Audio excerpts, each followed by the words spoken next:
We'll be discussing film technique, literary merit, and cultural connection in the movie Blindspotting, written by and produced by Davey Diggs and Raphael Cassell. Start with film technique. The use of split screens at the very beginning of the film helped to show us what kind of world our main characters live in. The use of split screens played an important role during transitional scenes at the start of the movie, showcasing the change that is being forced upon Oakland. For example, there's a small clip of old homes being torn down on the left side with new ones being replaced on the right. This scene alone is directly connected to the characters, Colin and Miles, and their struggles. I also noticed the constant use of close ups. They felt important in displaying the emotions that Colin feels about his community and personal dilemmas. The camera tends to zero in on him when he's having extreme mental distress. Next, we'll talk about literary merit. I felt like this film had a very compelling story with very realistic portrayals of gentrification. Miles and Colin hold their own as original characters. They feel very much like people just trying to get by in a world they didn't get to choose, forced into a life where the act of living is dangerous. The problems depicted in this movie are not mutually exclusive to the Oakland area, as they are prevalent in every nook and cranny around the world. I also noticed the use of lighting as symbolism was everywhere. In one of the first scenes, Colin is locked in a car with his friends who are engaged in illegal activity while complaining about the gentrification of their hometown. In this situation, it is shown that Colin has a halo-esque light above his head, while his friends appear more sinister.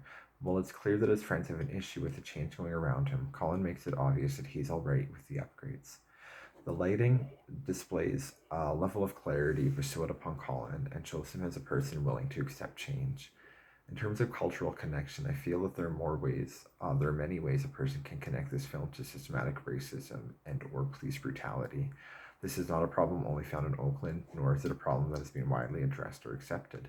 From the Hong Kong riots to the storming of the Capitol building in Washington, this problem extends directly from the overuse of power or the attempt to strong arms opinions into reality.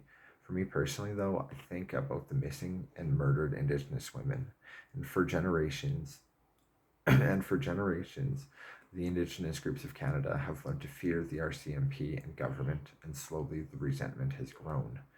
In conclusion, I would absolutely recommend this film to others. Following a felon whose only goal is to make a better life for himself, and his best friend who stays by his side the whole time, you were given an insight as to what it's like to live in the rapidly changing Bay Area. With gentrification and racism on every corner, these two characters struggle to find their place in the volatile city that is Oakland. Personally, my favorite part was the end scene where Colin's best friend, Miles, finally takes a sip of the green juice that just starts to be sold at the corner store. Throughout the whole movie, Miles has a downright hatred for change. He'll get mad at hipsters on tall bikes, parties with lo-fi beats with people wearing beanies. It doesn't take much to set him over the edge. In the end, he finally takes a swig of that green juice, and you know what? It turns out that he likes his $10 monstrosity, and it just goes to show that change isn't always the worst. It may give you a shock at first, but you will get used to it. I'd give this film a solid 5 out of 5. I might be biased as I love both Diggs and Raphael's spoken word and the fact that George Watsky was given a role. But in all seriousness, I felt that the movie touched on points that people are scared to talk about. It forces you to think about your community and how these challenges that the characters face are similar to what we see in our hometowns. It helps to bring up discussion points and really makes it so the viewer can walk away from the film with anticipation of creating a dialogue about these issues at hand. I really enjoyed the film and I hope the TV show lives up to the hype. Thanks for listening.